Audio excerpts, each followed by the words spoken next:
میری بیوی کہتی آج ہم افطاری امام صاحب کے گھر میں کریں گے۔ افطاری کے 4 گھنٹے کے بعد میری بیوی جب آئی تو کپڑے بدلے ہوئے تھی۔ میں نے پوچھا تو کہنے لگی امام صاحب کی بیوی نے دیا ہے۔ اگلے دن پھر افطاری پر میری بیوی امام صاحب کے گھر چلی گئی۔ پھر ایک دن کہتی آج میں سحری بھی امام صاحب کے گھر سے کر کے آؤں گی کیونکہ امام صاحب کی بیوی گھر پر اکیلی ہے۔ اس رات میں امام صاحب کے گھر پہنچ گیا۔ جب میری بیوی امام صاحب کے گھر آئی تو یہ دیکھ کر میری حیرت کی انتہا نہ رہی۔ میری بیوی امام صاحب کے ساتھ ساتھ ہمارے علاقے میں کچھ دنوں پہلے ہی نئے امام صاحب آئے تھے۔ مسجد کے سامنے والے مکان میں ہی ان کی رہائش تھی۔ رمضان کے دن تھے۔ میں نے اپنی بیوی سے کہا کہ زیادہ افطاری تیار کر لے، امام صاحب کے گھر دے کر آؤں گا۔ وہ اور ان کے بیوی بچے یہاں نئے ہیں۔ ہمارے گھر سے ہمیشہ ہی پورا رمضان امام صاحب کے گھر افطاری جایا کرتی تھی۔ حسینہ بھی بہت دل سے اہتمام کیا کرتی تھی۔ جب میں نے اسے نئے امام صاحب کے گھر افطاری بھیجنے کا کہا تو میری بیوی حسینہ یہ سن کر بہت خوش ہوئی اور جلدی جلدی سے افطاری تیار کرنے لگی۔ جب افطاری پہنچانے کا وقت آیا تو مجھے اچانک ہی ایک ضروری کام سے جانا پڑا۔ امام صاحب کا گھر میرے گھر سے کچھ ہی فاصلے پر تھا۔ میں نے حسینہ کو کہا کہ تم ان کے گھر افطاری پہنچاؤ، میں تھوڑی دیر میں گھر آتا ہوں۔ مجھے بڑے بھائی نے کسی ضروری کام سے بلا لیا ہے اور میں جلدی میں نکل گیا۔ میں اکثر یہ افطار گھر سے باہر کرتا تھا کیونکہ میری کریانے کی دکان تھی جو افطاری کے وقت بھی اکثر بند نہیں ہوتی تھی۔ حسینہ پہلے بھی پرانے والے امام صاحب کے گھر افطاری خود پہنچایا کرتی تھی، اس لیے مجھے کوئی پریشانی نہیں تھی۔ جب میں واپس آیا تو حسینہ افطاری پہنچا کر آ چکی تھی۔ میں نے اسے امام صاحب کی فیملی کے بارے میں پوچھا۔ حسینہ نے بتایا کہ امام صاحب کی بیوی گھر میں اکیلی رہتی ہے اور ان کے بچے بھی بہت چھوٹے ہیں اور امام صاحب کی بیوی بہت اچھی اور نیک عورت ہے۔ ان کا ذکر کرتے ہوئے حسینہ کا لہجہ کچھ الگ سا محسوس ہوا۔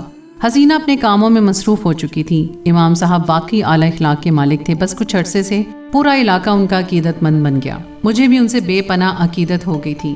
وہ بہت نرم خو اور نورانی چہرے والے تھے، بہت اچھے سے ہر مسئلے کی تفصیل بتایا کرتے تھے۔ مجھے ان سے بہت لگاؤ ہو گیا تھا۔ اگلے دن حسینہ نے افطاری تیار کرتے ہوئے مجھے بتایا کہ وہ آج افطاری امام صاحب کے گھر کرے گی۔ امام صاحب تو مسجد میں افطاری کرتے ہیں اور ان کی بیوی نے کل مجھے بہت محبت سے کہا تھا کہ افطاری پر آ جانا، میرے جانے سے وہ خوش ہو جائیں گی۔ مجھے خود بھی دکان جانا تھا، اس لیے میں نے اسے بھی جانے کا کہہ دیا۔ حسینہ نے میری افطاری باندھ کر مجھے دے دی کیونکہ مجھے آج بھی دکان پر ہی افطاری کرنی تھی اور باقی افطاری باندھ کر میرے ساتھ ہی گھر سے نکل گئی۔ میں دکان چلا گیا اور وہ امام صاحب کے گھر کی طرف بڑھ گئی۔ میں ان لوگوں میں سے تھا جو مسجد کے امام صاحب کا بہت احترام کرتے ہیں اور ان کے سامنے نظریں بھی نہیں اٹھاتے۔ مجھے بھلا میری بیوی کے ان کے گھر جانے پہ کیا اعتراض ہو سکتا تھا؟ اس سے پہلے تو وہ کبھی کہیں نہیں جاتی تھی، اس کے لیے شہری زندگی بالکل عجیب تھی۔ جب میں گھر واپس آیا تو میری بیوی ابھی تک نہیں آئی تھی۔ کوئی 4 گھنٹے کے بعد اس کی واپسی ہوئی تو اس کے کپڑے بھی بدلے ہوئے تھے۔ میرے پوچھنے پر اس نے بتایا کہ امام صاحب کی بیوی نے کپڑے اسے دیے ہیں۔ مجھے اس میں کوئی بری بات نہیں لگی۔ امام صاحب کو بھی میں نے اکثر چیزیں بانٹتے ہوئے دیکھا تھا۔ اگر کوئی ان کے عطر کی ذرا بھی تعریف کر دیتا تو وہ فوراً ہی جیب سے نکال کر اسے دے دیتا۔ ہو سکتا ہے حسینہ نے بھی ان کی بیوی کی تعریف کرتی ہو۔ میری بیوی ان کے گھر سے جب بھی لوٹی تھی بہت خوش تھی۔ میں بھی اسے خوش دیکھ کر بہت خوش ہو گیا تھا کیونکہ میری دکان کی ٹائمنگ بہت زیادہ تھی، میں اسے وقت نہیں دے پاتا تھا اور قدرت نے ہمیں ابھی تک اولاد سے بھی نہیں نوازا تھا۔ وہ سارا وقت اکیلی رہ کر اکثر دکھی ہو جاتی تھی۔ اب جبکہ اس کا دل لگ گیا تھا تو میں بھی مطمئن ہو گیا تھا۔ ایک رات جب میں اپنی بیوی کو آزمانے کے لیے امام صاحب کے گھر میں چھپ گیا تو میں یہ دیکھ کر حیران رہ گیا کہ میری بیوی تو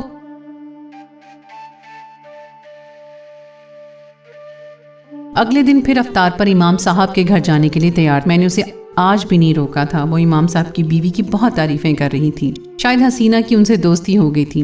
حسینہ اچھے سے تیار ہو کر آج بھی میرے ساتھ ہی نکل گئی تھی۔ میں حیران تھا کہ حسینہ کا ایسا بھی کیا دل لگ گیا کہ وہ روز ہی افطاری کے لیے جانے کا کہتی ہے، جبکہ حسینہ کو شروع سے ہی شہر کے لوگ پسند نہیں آئے تھے۔ جب سے وہ میرے ساتھ شہر آئی تھی اس نے یہاں کسی سے ملنا جلنا نہیں رکھا تھا۔ حیرت مجھے اس وقت ہوئی جب وہ افطار کے 4 گھنٹے بعد واپس آئی۔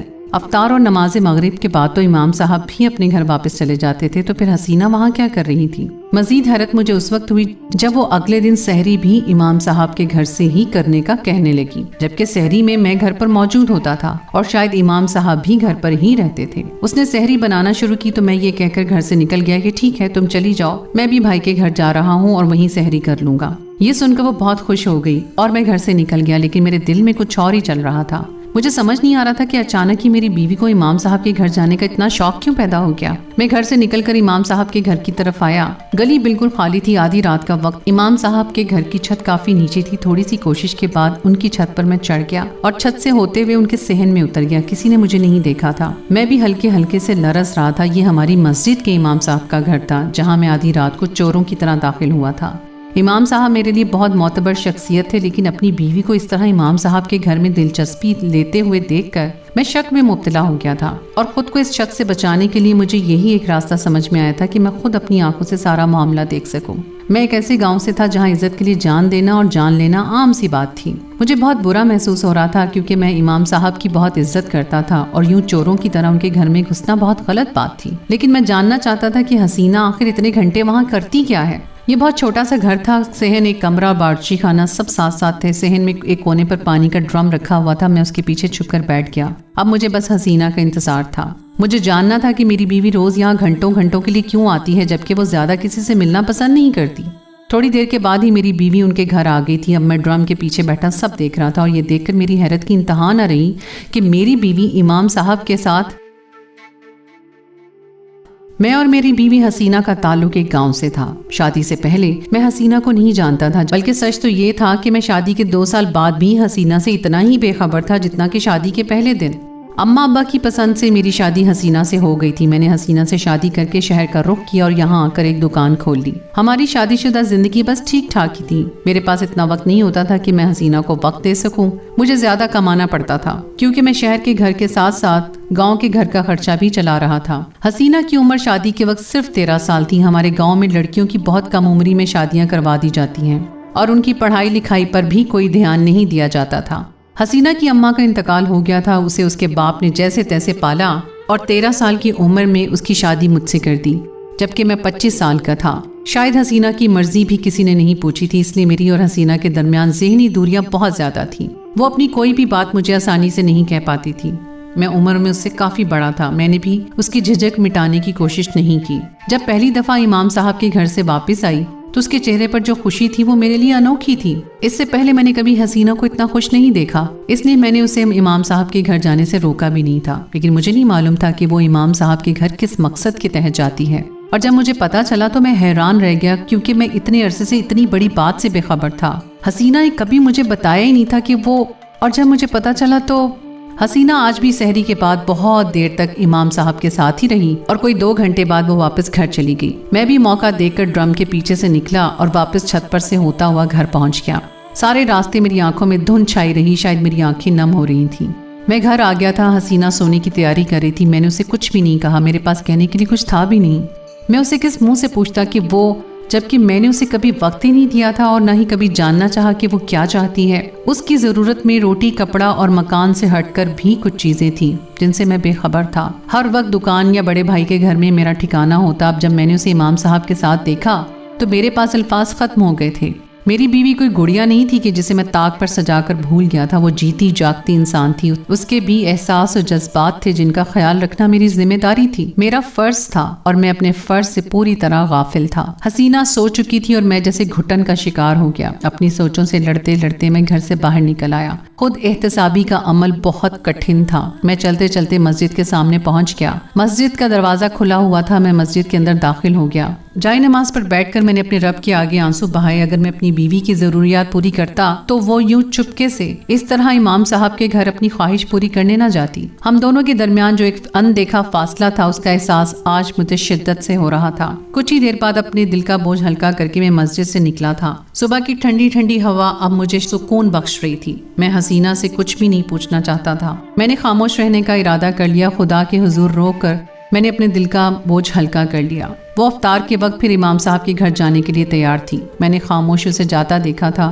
مجھ میں ہمت نہیں تھی کہ میں اسے کچھ کہتا یا پوچھتا، بس ایک پچھتاوا تھا اور میں نادم تھا۔ میں نماز پڑھنے جب مسجد گیا تو واپسی پر امام صاحب نے مجھے آواز دے کر روک لیا۔ گرمی زوروں کی تھی مگر مسجد بہت ٹھنڈی ہو رہی تھی۔ امام صاحب نے مجھے بیٹھنے کا اشارہ کیا تو میں کونے میں بیٹھ گیا۔ میں نہیں جانتا تھا کہ انہوں نے مجھے کیوں روکا ہے، لیکن میرا دل تیزی سے دھڑک رہا تھا۔ مسجد آہستہ آہستہ خالی ہوتی جا رہی تھی۔ رمضان کے دن تھے، سبھی روزے دار اپنے گھروں کو چلے گئے تھے۔ اب میں اور امام صاحب مسجد میں اکیلے رہ گئے تھے۔ وہ میرے قریب آ کر بیٹھ گئے۔ کچھ دیر یوں ہی خاموشی میں گزر گئی، پھر وہ مجھے دیکھنے لگی۔ مجھے ایسا لگا جیسے وہ میرے اندر جھانک رہے ہوں، میری سوچوں کو پڑھنے کی کوشش کر رہے ہوں۔ میں پوری طرح گڑبڑا گیا۔ میرا گھر بہت چھوٹا ہے ریاض، امام صاحب نے مدھم آواز میں بات شروع کی تو میں چونک گیا۔ شاید وہ جان گئے تھے کہ میں اس سے آگے میں سوچ کر ہی شرمندہ ہو گیا۔ تم رات میرے گھر میں داخل ہوئے تھے، میں جانتا ہوں۔ میں نے تمہیں صحن میں اترتے ہوئے دیکھ لیا تھا۔ اب تمہارے اس طرح آنے کی وجہ بھی شاید مجھے معلوم ہے۔ میں نے سر شرم سے جھکا لیا تھا، میری چوری پکڑی گئی تھی۔ تمہاری بیوی حسینہ جب پہلی دفعہ افطار دینے میرے گھر آئی تو میں گھر میں موجود نہیں تھا، لیکن حسینہ میری بیوی کو پہچان گئی تھی۔ حسینہ میری اس کے آگے کے جملے نے مجھے ایک نیا جھٹکا پہنچا دیا۔ بات صرف اتنی نہیں تھی جتنی میں سمجھ رہا تھا۔ ہم لوگ گاؤں میں خوشحال زندگی بسر کر رہے تھے کہ گاؤں کی پنچایت نے مجھے چوری کے الزام میں ایک بھیانک سزا سنا دی، میرے ہاتھ کاٹے جانے کی سزا۔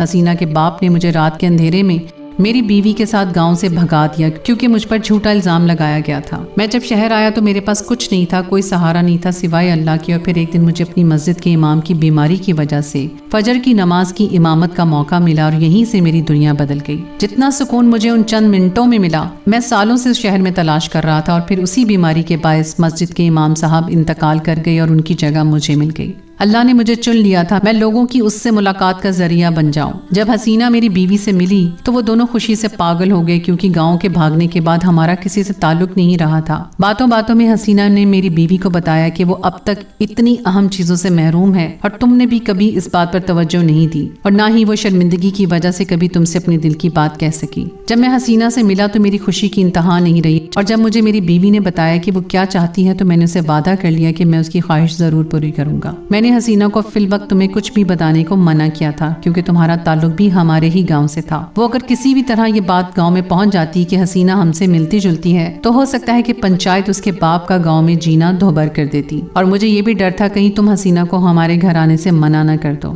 جب میں نے تم اپنے گھر میں چھپا دیکھا تو میں جان گیا کہ تم ضرور کسی بڑی غلط فہمی کا شکار ہو چکے ہو، لیکن میں یہ بات حسینہ کو بتا کر اسے پریشان نہیں کرنا چاہتا تھا، اس لیے اس وقت میں نے یہ ظاہر نہیں کیا کہ تم وہیں موجود ہو۔ میں چاہتا تھا کہ تم اپنی آنکھوں سے خود دیکھ لو کہ حسینہ ہمارے گھر کیوں آتی ہے اور وہ میرے ساتھ کیا کرتی ہے، اس کے بعد ہی تم سے بات کروں گا۔ اب جب کہ تم اس کے آنے کی وجہ اور ہمارا تعلق جان ہی چکے ہو تو میں تم سے اتنی گزارش کروں گا کہ اس کا ہمارے گھر آنا بند نہیں کروانا۔ حسینہ بہت نیک اور معصوم بچی ہے، اس نے بہت ہمت کر کے اپنے لیے صحیح راستہ چنا ہے، اگر ہو سکے تو تم اس کا ساتھ دینا۔ امام صاحب نے میرے آگے ہاتھ جوڑ دیے۔ کیا کر رہے ہیں یہ آپ؟ میں نے جلدی سے ان کے ہاتھوں کو پکڑ کر ہٹایا۔ آپ بڑے ہیں ہم سے اور آپ کی تو کوئی غلطی بھی نہیں ہے، بلکہ اصل قصور تو میرا ہے جو میں اپنی بیوی کو جان ہی نہ سکا۔ جب سے آپ کے گھر سے نکلا ہوں میں خود سے نظریں ملانے کے قابل نہیں رہا ہوں امام صاحب۔ میں آپ کے گھر یہ سوچ کر آیا تھا کہ یقیناً کوئی بڑی بات ہوگی، میری بیوی کچھ نہ کچھ ایسا کر رہی ہے جو میرے علم میں نہیں تھا، اور سچ کہوں تو مجھے اس پر شک ہونے لگا تھا۔ مگر جب میں نے اسے آپ کے گھر میں آپ کے ساتھ قرآن پاک پڑھنے کی کوشش کرتے ہوئے دیکھا تو میری ٹانگیں کانپ گئیں۔ میں کیسا شوہر تھا جو اس بات سے غافل تھا کہ میری بیوی کو قرآن مجید پڑھنا نہیں آتا ہے۔ میں نے کبھی اس سے اس بارے میں بات ہی نہیں کی اور نہ ہی کبھی جاننا چاہا کہ وہ کیوں قرآن مجید نہیں پڑھتی ہے۔ جب میں نے اسے آپ کے ساتھ ساتھ اٹک اٹک کے پڑھتے ہوئے دیکھا تو یہ بات سوچ کر میرے آسان خطا ہوگی کہ میں مرنے کے بعد اپنے اللہ کو کیا جواب دوں گا۔ میں خود تو دکان کھولتے ہی تلاوت کرتا ہوں، لیکن اتنا نہیں جانتا کہ میری بیوی اس نعمت سے محروم ہے۔ میں خوف خدا سے رونے لگا تھا۔ میں بس اپنی آخرت کی فکر کرتا رہا، اپنے مال اچھے کرنے کی کوشش کرتا رہا، لیکن بھول گیا کہ حقوق العباد کا بھی سوال ہونا ہے۔ اگر مجھے پہلے ہی اس بات کا اندازہ ہوتا تو میں خود اسے پڑھاتا، لیکن وہ کبھی مجھے کچھ بتا نہ سکی، اور بتاتی بھی کیسے؟ میں نے ہمیشہ اس سے زیادہ وقت تو دکان کو دیا ہے۔ میں ہمیشہ پیسے کمانے کی دوڑ میں لگا رہا۔ پتہ ہے ریاض گاؤں میں لڑکیوں کی دینی تعلیم کے لیے کوئی مدرسہ نہیں ہے۔ امام صاحب کی آواز میں واضح نمی محسوس ہو رہی تھی۔ صرف حسینہ ہی نہیں، گاؤں کی ہزاروں بچیاں اس نعمت سے محروم ہیں۔ ماں باپ کو ان کی شادی کی جلدی تو ہوتی ہے لیکن دین کی فکر نہیں ہوتی۔ کاش میں دوبارہ گاؤں جا کر ان بچیوں کے لیے کچھ کر سکوں۔ امام صاحب کی یہ بات مکمل ہو گئی تھی، وہ جانے کے لیے اٹھ گئے، میں بھی ان کے پیچھے ہی چلا آیا۔ امام صاحب کی بات میرے ذہن میں ہلچل مچا گئی تھی کہ حسینہ جیسی ہزاروں بچیاں اس نعمت سے محروم ہیں۔ میں نے فیصلہ کر لیا تھا کہ اب مجھے گاؤں میں لڑکیوں کو دینی تعلیم کے لیے مدرسہ بنانا ہے۔ جب میں گھر آیا تو حسینہ قرآن مجید کھولے بیٹھی تھی، وہ ہجوں کے ساتھ اٹک اٹک کے پڑھ رہی تھی۔ مجھے دیکھتے ہی اس نے قرآن مجید بند کر دیا۔ میں اس کے پاس جا کر بیٹھ گیا اور اس کے ہاتھ سے قرآن مجید لے لیا۔ اب میں آہستہ آہستہ ایک ایک آیت پڑھ رہا تھا اور وہ بہت غور سے مجھے سن رہی تھی۔ میں نے اسے کہا کہ میرے ساتھ ساتھ پڑھتے جاؤ، اب 4 گھنٹے امام صاحب یعنی اپنے چچا جان کے ساتھ اور 2 گھنٹے تمہیں میرے ساتھ پڑھنا ہے، پھر دیکھنا کتنی جلدی جلدی تم اسے خود سے پڑھنے کے قابل ہو جاؤ گی۔ میری بات پر وہ چونک گئی۔ تب میں نے اسے بتایا کہ امام صاحب نے مجھے سب کچھ بتا دیا ہے اور اب تم بنا کسی چھٹی کے روز جاؤ گی۔ میں نے سختی سے کہا تو وہ روتے روتے مسکرا اٹھی۔ اس کی مسکراہٹ 14ویں کے چاند کی طرح چمکدار اور خوبصورت تھی۔ پتہ ہے حسینہ، جب تم بار بار امام صاحب کے گھر جانے کا کہنے لگی تو مجھے کچھ عجیب لگا۔ پہلے تو میں سمجھا کہ شاید تمہاری ان کی بیوی سے دوستی ہو گئی ہے، کیونکہ ایک دن تم کپڑے بھی تبدیل کر کے آئی تھی، مگر جب تم نے سحری میں بھی جانے کی بات کی تو میں چونک گیا۔ میرے دل میں تمہارے خلاف شک نے جنم لے لیا اور مجھے تمہارے کردار پر شک ہونے لگا۔ میں حسینہ کا ہاتھ اپنے ہاتھوں میں لے کر اسے سب کچھ سچ بتا رہا تھا۔ پھر میں امام صاحب کے گھر میں یہ سوچ کر چھپ گیا کہ میں خود تمہیں رنگے ہاتھوں پکڑ لوں گا، اور میں نے تمہیں پکڑ بھی لیا، لیکن اس حالت میں کہ تم روتے ہوئے قرآن مجید پڑھنے کی کوشش کر رہی تھی۔ مجھے اپنی سوچ پر شرم محسوس ہو رہی تھی حسینہ۔ پھر امام صاحب نے بتایا کہ وہ تمہارے چچا ہیں، ہو سکے تو مجھے معاف کر دینا حسینہ، میں نے اس سے معافی مانگ لی ہے۔ حسینہ نے مجھے بتایا کہ امام صاحب کے بچے نے اس کے کپڑے ناپاک کر دیے تھے اور قرآن مجید پڑھنے کے لیے اسے کپڑے تبدیل کرنے پڑے تھے۔ وہ بھی سچ چھپانے پر مجھ سے شرمندہ تھی۔ آج پہلی دفعہ ہم دونوں نے ساتھ بیٹھ کر اس طرح کی باتیں کی تھیں۔ آج ہمارے درمیان کچھ اندیکھے تمام فاصلے مٹ گئے تھے۔ کچھ ہی دنوں بعد میں حسینہ کو لے کر گاؤں گیا اور اس کے کچے پکے راستوں پر چل رہا تھا۔ ہم دونوں نے مل کر ایک چھوٹے سے مدرسے کی بنیاد رکھ دی تھی۔ اب ہمیں کسی بھی بچی کو اس نعمت سے محروم نہیں رہنے دینا تھا۔ حسینہ گھر گھر جا کر سب کو خوشی خوشی مدرسے آنے کی دعوت دے رہی تھی۔ تو دوستو، یہ تھی ہماری آج کی کہانی۔ امید ہے آپ کو آج کی کہانی پسند آئی ہوگی۔ کہانی اچھی لگے تو اسے لائک ضرور کیجیے اور اپنے دوستوں کے ساتھ شیئر کیجیے، اور اگر آپ نے ابھی تک ہمارے چینل میری آواز کو سبسکرائب نہیں کیا تو ابھی فوراً سبسکرائب کر لیجیے، اور اگلی کہانی تک کے لیے مجھے اجازت دیں۔ اللہ حافظ۔